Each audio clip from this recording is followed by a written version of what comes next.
Nandito tayo dahil in-inspection ko ang isa sa pinakamalaking proyekto na ginagawa natin para sa ilalim ng Department of Transportation para sa ating mga commuter. Ito yung ating subway project na papaabutin natin hanggang itong phase na ito hanggang Valenzuela.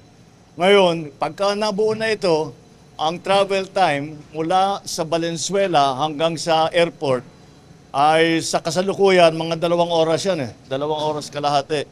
Kaya mababawasan yan hanggang mga 40 minutes na lang.